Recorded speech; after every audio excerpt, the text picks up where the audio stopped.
నా సాక్ష్యం ఏంటంటే నాకు 3 సంవత్సరాల క్రితం నాకు కిడ్నీకి ప్రాబ్లం అయ్యి కిడ్నీ తీసేసారు. కిడ్నీ తీసేస్తే అసలు డాక్టర్లు కానీ అసలు బతకదు ఈమె, ఇక్కడ హైదరాబాద్ మొత్తం హాస్పిటల్ మొత్తం తిరిగేసినాం.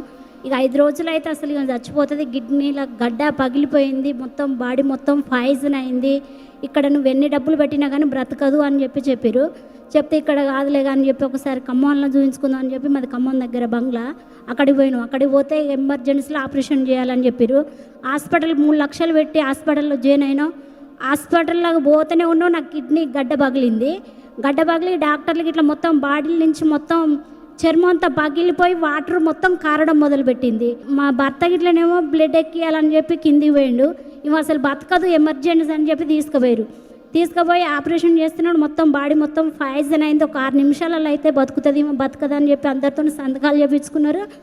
ఇక 6 నిమిషాలు అన్న గడ్డ 6 గంటలు పట్టింది తీసిరు. ఆ దేవుని కృప వల్ల నేను కిడ్నీ ప్రాబ్లం నుంచి బయటపడ్డాను. దేవునికి ధన్యవాదాలు. అదే రీతిగా ఇంకో సాక్ష్యం ఏంటంటే, ఉపవాసం ప్రార్థన మొదలుపెట్టినప్పటి నుంచి బెల్లంపల్లి పోయి వచ్చినప్పటి నుంచి నాకు బాగా బ్రీడింగ్ ప్రాబ్లం ఉండే. అట్లా మళ్ళా బ్రీడింగ్ మొత్తం అసలు ఎన్ని రోజులు అంటే 50 రోజుల కాంచి ఇప్పటిదాకా ఉండే. మొత్తం హాస్పిటల్లో చూపించుకుంటున్నారుగా, మొత్తం గర్భసంచి గడలైపోయినాయి, మొత్తం కుళ్ళిపోయింది. అసలు నువ్వు బతకడం కానీ ప్రాబ్లం ఉంది, నీ గర్భసంచి తీసేయాలని చెప్పారు. అయితే డాడీకి మమ్మీకి ఇట్లా లైవ్గా ఇక్కడ కృపక్కకి ఇట్లా ఫోన్ చేసి మా అత్తమ్మకి ఇట్లా ప్లేయర్ ఉండి ఫోన్ చేసినాక ఇక ప్రార్థన చేసినాక హాస్పిటల్ పోతే నార్మల్ రిపోర్ట్ వచ్చింది. మొన్న 20వ తారీఖు రోజు హాస్పిటల్ పోయినా. నా కడుపు మీద గింత కత్తి కాటుగాని పడవద్దు ప్రభు అని చెప్పి ప్రార్థన చేసుకున్నా. నార్మల్ రిపోర్ట్ వచ్చింది. మమ్మీ డాడీ ప్రేయర్ వల్ల నార్మల్ రిపోర్ట్ వచ్చింది. కిడ్నీ ప్రాబ్లం ఎన్ని సంవత్సరాల నుంచి బాధపడ్డారమ్మా?